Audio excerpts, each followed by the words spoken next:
Some dreams just take a long time, and that is definitely the case of Timbo, an artist turned game developer, solo developer, who I've met while doing the Game Maker's Toolkit Jam last year. Timbo's just an amazing developer, such a fun guy. You're going to love this episode, or so I hope. And will Timbo actually ever manage to do his dream game one day? Well, we'll discuss that in the next 30 minutes or so.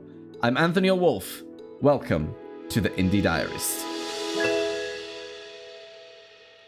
All right, hello everybody and welcome to another episode of the Indie Diarist podcast. This is a very special one because it has a very special guest that I've been, exchanging a few threads posts with, especially more recently, ever since I did the Game Maker's Toolkit Game Jam all those months ago, about 6 months ago in summer last year. And that's Timbo Johnson. Now, I won't say anything about you, so I'll just hand it over to you. Please say a few things about yourself, my friend, what you do, where you're based, if you want to, and what you're working on right now.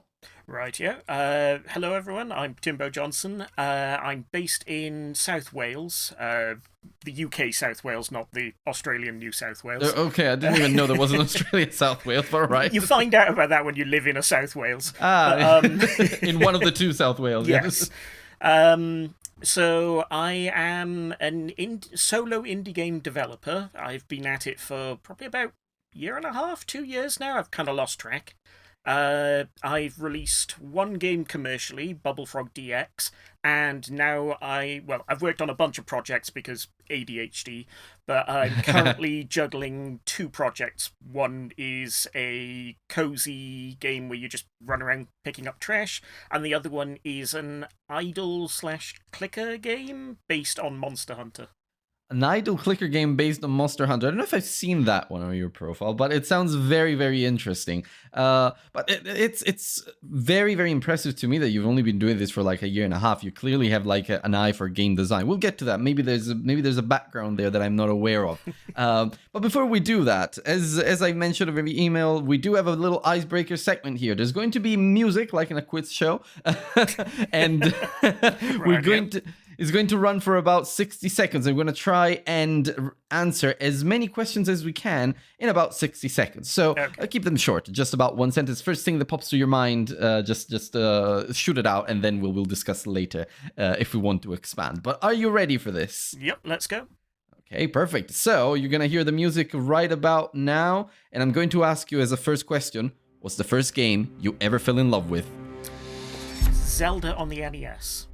Yeah, nice. If you could only play one game for the rest of your life, which one would it be? Oh God, I hate it, but Destiny 2. I keep going back. Okay. If you could only play one genre for the rest of your life, which one could it be? Point-and-click adventure games. Okay, tell me an underrated game in your opinion.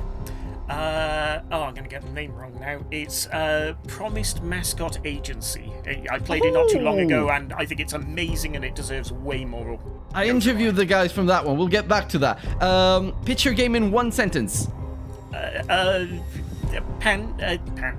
Raccoon steals trash, pretending to be a hero. Okay, that's great, perfect. And I think we are at time. That's nice. It wasn't too bad at all. And at some point I was like, okay, have I got the right list of questions, because I changed it a few times over the past few weeks. But yeah, it was definitely the right list of questions. I did want to ask you this one. We didn't manage to, but because it's my show, I don't care. I will ask it anyway. Describe your game in one word. That could be an interesting challenge. Like, could be a verb, could be an adjective, could be a concept. Silly.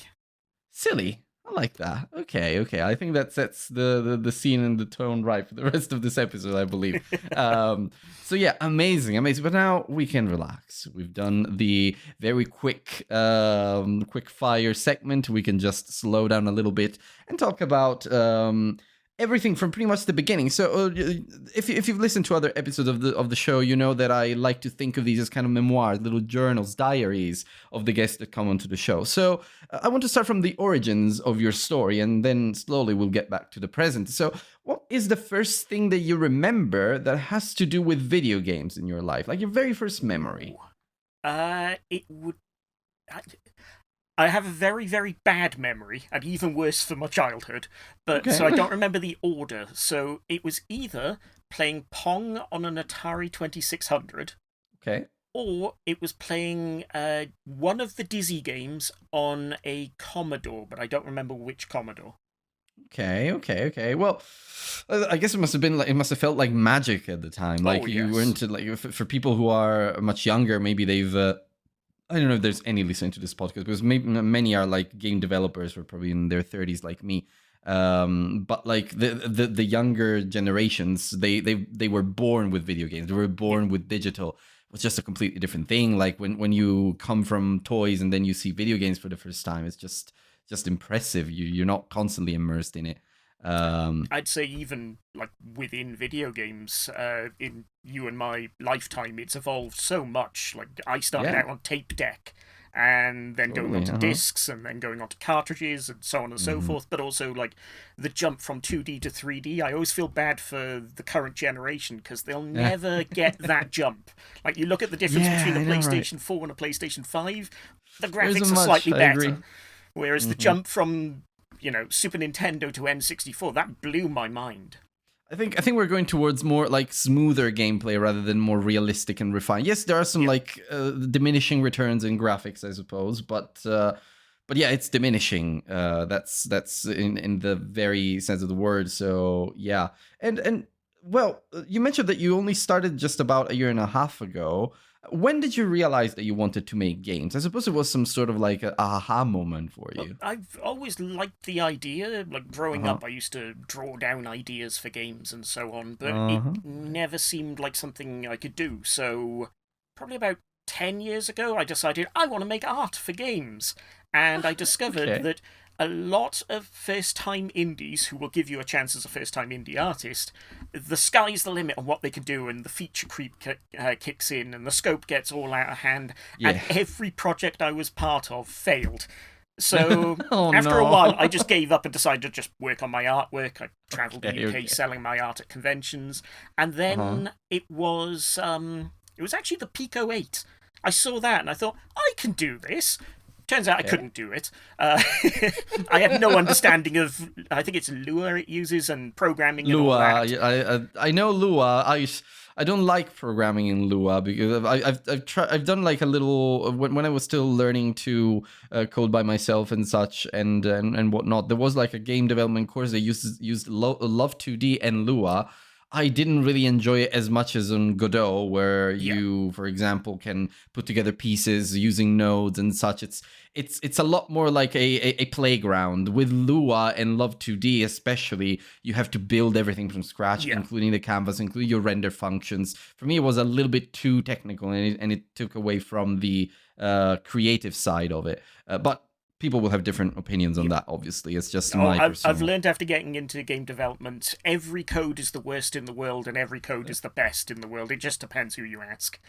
That's true. That's very true. Very true. I like that. I'm gonna mark this moment as a quote that I could use in a clip because that's absolutely brilliant. And so you've actually been doing games, well, or at least working in games for at least 10 years. You've only gone solo for. Very hobbyish. Like I was doing other stuff at the same time, and I'd get into a ragtag group of people on the old TIG Source forums and be like, "We Mhm. can make a game!" And I'd draw up loads of stuff, and people would start building prototypes, and then everything would fall apart. Okay. Yeah, well, I mean, as it happens, as it happens. Yeah. And I mean, well, and what strikes me about the kind of stuff that you do is that they are a very, at least the jam games that I've seen, they are simple in concept, but they work so well and they're so polished. I can really tell that you are an artist first. But still, you do strike a nice balance between the art, the aesthetics, and the mechanics. I think because what was the game that you made for the Game Maker's Toolkit Game Oh, Jam? Loopy Larry. Loopy Larry, yeah, there you go. That's just amazing. I thought it was so fun. I loved playing it every single second. It was just so addictive too because it was fast paced and everything. So clearly you do have like maybe an instinct or a talent for game design, Oh, and thank you. that oh, you're welcome. And that makes me think about the next question, which is in all this time and in all your experiments and kind of projects that you try to join and such, and then inevitably failed, what's a big development challenge that you overcome? Like, what have you learned from a big Uh, hurdle? the big hurdle for me was always programming. I'm Mm. dyslexic. I can barely do English, let alone code. And Okay. also, I'm an artist, so it tends to be a thing of artists think very differently from programmers. And even now, I really struggle with structuring my projects and Mm. stuff like that. But code was Mm. always a problem. And that's why Pico 8 seemed wonderful, and I couldn't get into it at all. And then I've discovered GB Studio with its visual scripting, and Okay. that was a huge eye opener for me. From that, I ended up trying out the visual scripting in Unreal Engine, and I tried that too on Unreal Engine for the last jam that I did, which was just in November. Was the Metroidvania game jam. oh, I nice. was with another programmer and a composer, and we did like a little collectathon, Oh, 3D awesome. Metroidvania. I You have think to it send turned me the out really link. I want to well. try that. Sure, I will. I think it turned out pretty well. I mean, it could be refined a little bit. It's not too clear in terms of progression. Although, the progression in our mind was clear. It's not communicated as clearly. Yeah. But it's stuff that you learn as you do these projects. But it was my very first time in a Real Engine, and I will probably never go back to it again because I I very much prefer Godot. Yeah. I liked Unreal Engine, like on the surface, but there's just so much bloat there. It's such a Yeah. mess of an engine. It's so beefy. You know what? That was exactly my feeling. I think I didn't conceptualize it like this, but I think that's just too much that I Yeah. don't need. Especially because I like working with 2D. And So I love with Godot, you start with basically nothing, and then there's a whole bunch of yeah, plugins. If you need something, you add it in yourself. and you were saying something about good. Oh, ignore this. Listeners won't be able to see it, but basically I've got reactions on my Mac, so Right. it sees me do gestures, and it's like, oh yeah, well, you're probably trying to communicate something in a very very cringe way. But yes, you were saying something about Godot having visual scripting too. Maybe there's a plugin because I'm Uh, not.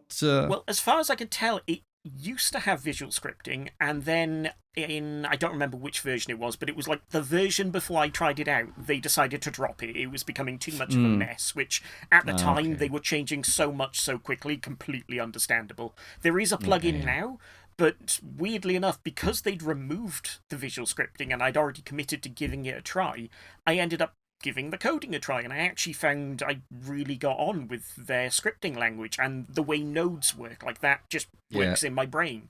So Hmm. it was complete happenstance that I ended up falling in love with Godot.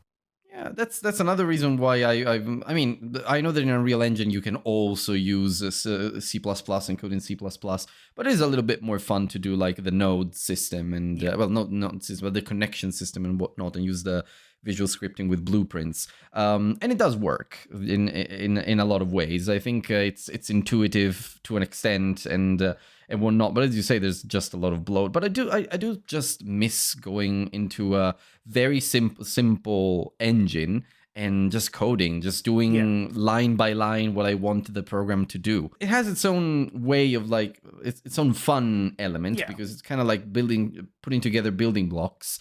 But it's just, I prefer the other way, I guess. Yeah. It's It's very totally satisfying fine. to zoom out from an Unreal Engine blueprint and see all of the little bits connected. But to be honest, I've also found looking through a script that I've written, like I feel like a hacker when I do that kind of Yeah, stuff. So that's also very rewarding. it's just as rewarding, I think. Yeah, absolutely. And well, you do have a thing for arcadey smallish games like the idle clicker and such. I think you have a passion for those, maybe, or maybe you find them really fun. Maybe because they're smaller, you're able to just focus on many more projects and just let your creativity flow, which is something that I personally like too for myself. That's why I work on very small games for jams too.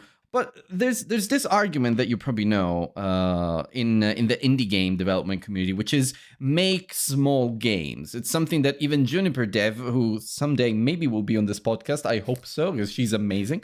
But it's something that she also argued for: make tiny games, make small games, because they teach you systems that then you can apply to larger ones. What do you think about that? Where do you stand that, and what has been I your think it's experience? 100% correct. Like, you don't have to make small games. I've always had a problem with certain YouTubers within the game dev world who tell you this is exactly how things are done and how you should do it. And personally, I think everyone works differently. But I do think the small game advice is very good when you're starting out, not just because it teaches you systems, but also if, let's say, you've committed to the Unreal Engine for a game. In a few days' time, your project's done and you can decide, was that the right engine for me? Whereas if you're working on a big game, you've committed, and the idea of having to move to another engine just isn't viable, then I'd say when you're still finding your feet as a game developer, small games are really, really valuable. I like that. It's very practical advice, like even just the choice of engine, or even just learning the ropes. Just how to plan for a project, how to stay within scope, how to avoid scope creep. If you do smaller games, you learn all of those things one at a time. You even learn about your own flaws, and that's something that I've seen myself too, and where you tend to gravitate. I know that I have huge ambitions, but I also know that I can tone them down depending on the project and the game. But I'm becoming better and better at controlling scope as I do more games. At first, you don't know what you're working with. I'd also say, to add on to the make small games, do game jams. Because it's easy to say, I'm going to make a small game, but when you've got infinite time to work on the game, it's going to slowly grow and it's going to get out of hand. Jams don't let you do that. And if you fail the jam, you fail the jam. No one's like looking at you and going, oh, what a loser, they didn't get their game done in time. We've all been down to the wire on getting a game in once or twice, and I've actually given up on jams in the past, but it did teach me to limit my scope based on the scale of what's expected from me in the jam.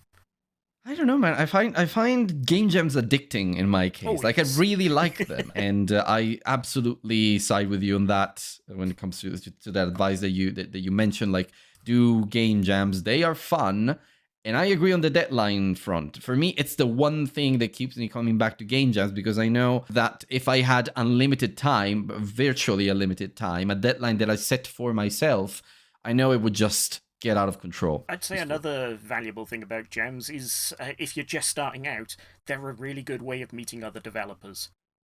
We met through the Game Maker Toolkit jam. I don't think we would have really known each other otherwise. And I got lucky on threads where I post most of my stuff. I was there in the early days before the algorithm shifted, and you could easily get followers and find other people. It's not so easy anymore. So finding places where you can actually make friends, because being a solo dev is a very lonely process, it's really, really valuable.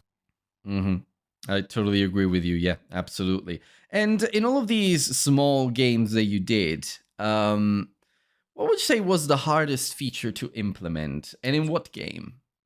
Oh, in Loopy Larry, getting the planet to spin properly.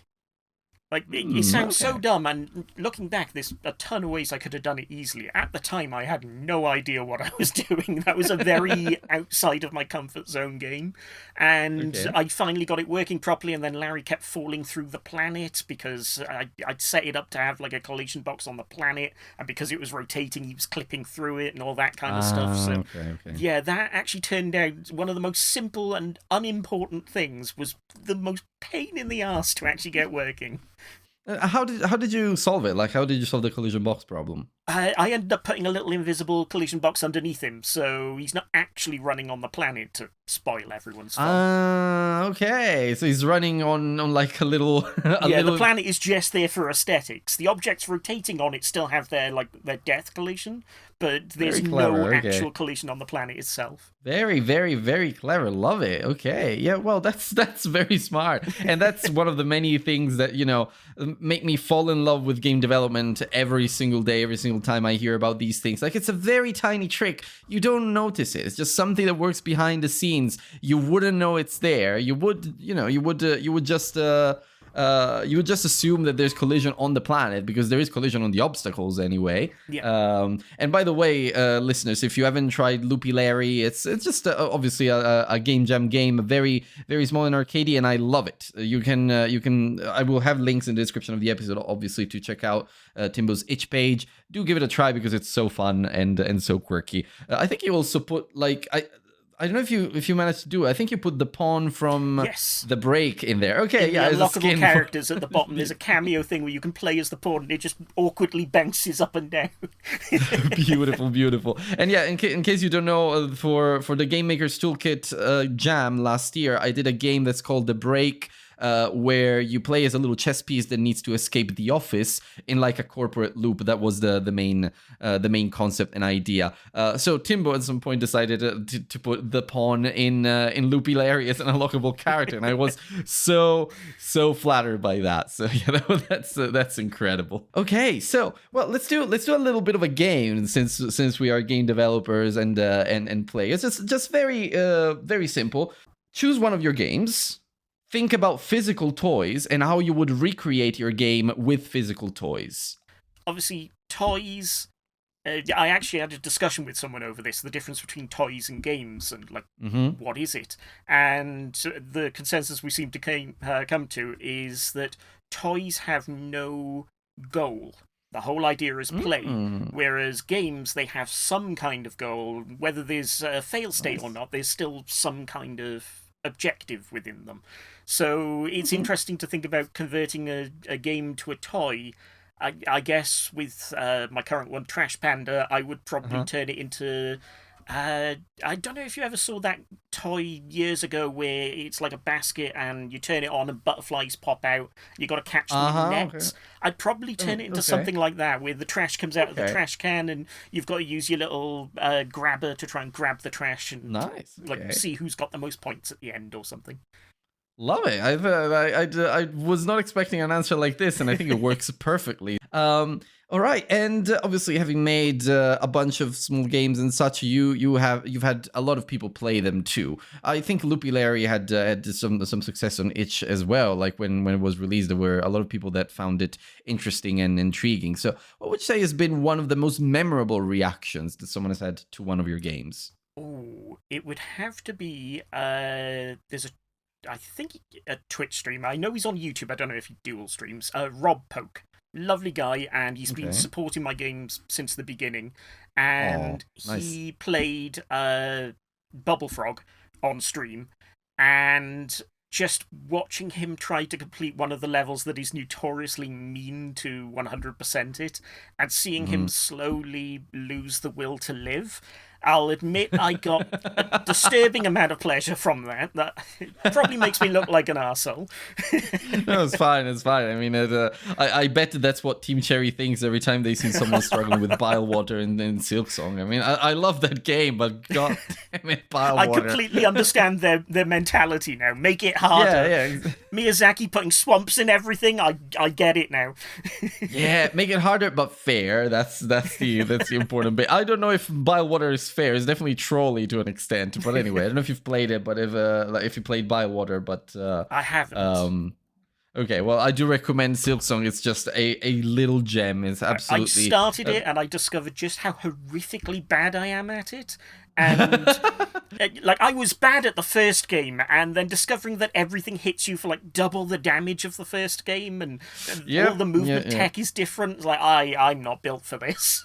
Yeah, like big enemies, when they hit you, they take 2 masks away from you, but you heal for 3. They did interesting choices there. I think they made a ridiculously hardcore game with Silksong. It's very difficult. There are some. It is clearly a sequel game for the people who were already good at the first game. Yeah. And in my case, I think, decent at the first game. I played Silksong. I got decent at it, and now I just fly through the first game like nothing. I did a stream. I think it was 2 days ago, where I did the Steel Soul mode of the first game of Hollow Knight, which is complete the whole game without dying once. That was a feat. But I did it first try after some practice runs. So, yeah, maybe Silksong taught me something. I do want to try with Silksong 2, but I think that's a very, very difficult feat to accomplish. In you. But anyway. Oh, thank you. I'll let you know how it goes for sure. So, yeah. Well, believe it or not, we're almost at the end of this little chat. I've just got a couple more questions for you, and one of them is my favorite one, the one that I will never take out of the show, no matter how many episodes I record with guests and such, which is, why are you a game developer, my friend? What is it that drives you forward? Oh God! Gets I you up in the mean, morning? I'd like to make the joke of money, but I'm not really making enough Uh, money for that to land. okay. For me, ever since I was little and like playing on the old Amiga games and Atari games and stuff like that, the idea of making them just seemed so magical. Like it seemed like something you literally couldn't do. For the Mhm. longest time as a little kid, I thought you could only do it if you lived in Japan, Oh. thanks to things like Yeah. Nintendo and stuff. But yeah, the idea has always been there. I'd always toy around with RPG Maker and make Mm. maps and never do anything with them. And I tried out Game Maker when I was little and did absolutely nothing with it. But there was always that idea of I want to make a game. And I think that still drives me now, is wanting to make games that I personally would find fun. Okay, okay. Yeah, I think I see that, and that makes total sense. And actually, that makes it gives me a little idea for what I could ask you next. Like, if that kid that was just drawing games on like pieces of paper, and then he was fantasizing about making games one day, if he could see what you're doing now, like, what would he think? What happened to your hair? No. I used to have a Okay, full head that's of it. hair. It's sadly That's going. it. Main theme. Bye. Okay.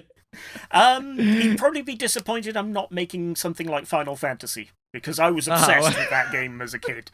So, Wow, you would you think yourself as a kid would hold yourself to very high standards? oh then? yes, Okay. he was convinced he was going to make the next big JRPG, and Oh right, okay, okay. I did so many drawings, had so many ideas, and it never went anywhere. But Oh yeah, there was no. always that dream of I'm going to make something just like Final Fantasy VII, and nope. Well, you know what? The Sea of Stars, which is the JRPG in pixel art. Well, I don't know if it's made by a Japanese studio. I'll have to double check. But like, it's an indie game made by an indie studio, so it's not Yeah, that much undoable, not doable, or impossible. Even that's a better word. Or Expedition 33, which is a massive budget compared yeah, to solo devs, but still made by like 30-ish people plus some extras yeah. that helped external to the studio. So one day, maybe, who knows? Yeah, You could I'll have you to could bring make on your young writers and self, stuff. I don't have the attention span to write a full RPG. and also the time, I suppose, because a Yeah, full RPG, it's hundreds of thousands of words, I suppose. So yeah. that's it. But yeah, good stuff. So well, and having said that, if this were your final diary entry, if you had time to scribble down one last note, what's one message you would leave for players or other developers? I'll leave the choice to you. For both of them, I guess it would just be to have fun. Like, I as like that. developers, we get wrapped up in the money and the business and all that, and as players, we Mm, get wrapped up in what difficulty is correct and that kind of thing. And yeah, it's like there's an awful lot of strife within the communities, and it's all about having fun, and first and foremost. If you're not yeah, having that's fun, then you're doing it for the wrong reason, I think. mhm. Okay, okay. Except the Dark And Souls players, we know they're not having fun, but they enjoy that in their own unique way. oh, even the Silksong players to an Oh, extent, yes. I can tell you that. I suffer a lot when I try my Silksong speedrun, which I'm not a speedrunner, but I do them like for fun. I suffer a lot when I try my Silksong speedruns, but boy, is it good to actually get there. Yeah. So, yeah, maybe we are, as gamers lately, we are all a little bit masochistic. But anyway. And what is the game that you're working on right now? You said it's an idle clicker, right? So, Yes. what is your one wish for that game? Like, what do you wish for that game to accomplish? Uh, I guess to just capture the essence of what it's like to play Monster Hunter, but within an idle game.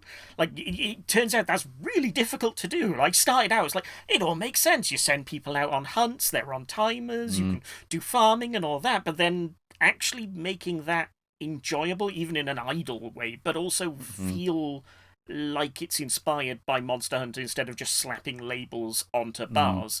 Very, very difficult. And You need obviously you need a lot of dopamine there. yes. And to be honest, us idle game players are weird. We get dopamine from the strangest things. Just seeing a bar hit the top and stuff like that. Yeah, just seeing visual effects on screen, that Yeah, kind of cookie stuff. clicker when I see another little cookie pop clicker. up and stuff. It's weird. They need to study our brains. Well, I'm sure there's some sort of study around idle clickers already. I'm gonna have to look it up and then maybe do a video about it one day. I look forward to it. Well, thank you.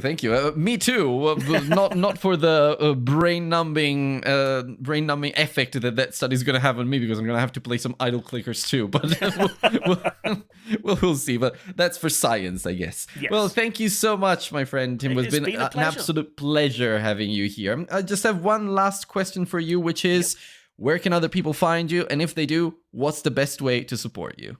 Best way to support me is obviously buying my games. I would rather someone buy my games than like donate to a Ko-fi or something, because I like to know that everyone's getting something in return. You can find my games on itch at... I'm just going to double check it because I'm notorious for sending people to the wrong place. So it is... load quicker. Timbo... Load quick. Timbo, Jay .itch.io. You can also look up Timbo Johnson on Steam, or Bubblefrog DX on Steam to find me there. And also my most active place is Threads, where I believe I am Timbo Jay again. Yeah. I have to spell out Jay because the amount of times I've said J and people put Timbo and then the letter J and they go to some other sods thing. So, yeah, it's all one word. Timbo Jay. I didn't know you sold cookware, Timbo. Amazing. Okay, well, obviously I will have every possible link that you want people to check out in the description, in the show notes, so that people can find you more easily. And yeah, that's very much it. Thank you again, Timbo, for being an amazing guest in the show. Is there anything else that you would like to say before we say bye to each other? Don't be shy about saying hi on Threads. My follower number is very misleading. 90% of them have all gone to Blue Sky. And I love to talk to other developers, so don't be shy at all. He does. I can confirm that. That's how we connected, and that's how we started talking way before this interview. But thank you so much, Timbo, and wishing you the best of luck with your idle clicker and your JRPG one day, because I'm sure you will make it. Who knows? We'll see. But I know I will follow that very closely. But yeah, thank you. Thank you very much. All right, my friends, and that's a wrap on another Indie Diary. Thank you so much, Timbo, for being an amazing guest. I love that we just started interacting on Threads and then very naturally came to this place to discuss together your ideas, game projects, and all your dreams. And I do hope that you get to make that beautiful, beautiful RPG one day that you've been dreaming of so much and for so long. But listeners, if you do enjoy what I'm doing and if you do want to support Timbo, you can find links in the show notes to follow him on social media, say hi to him, please feel free. As you see, he's a very nice guy. And you can also find links to support me. You can also leave a rating here, but most importantly, on theindiediaries.com or in the show notes, you can find links to my socials, to my Patreon, where you can gain access to episodes in advance and videos in advance for just £1.25 per month. And if you don't know the kind of videos I'm doing, I do recommend that you check out youtube.com/@theindiediaries. You'll see a lot of the great stuff that I'm doing around long-form essays and such. If you're an indie game developer yourself, please get in touch to get featured on the show. And lastly, thank you, Peleg, for being an amazing patron. I'm Anthony O'Wolf, and this has been The Indie Diarist. I'll speak to you next time.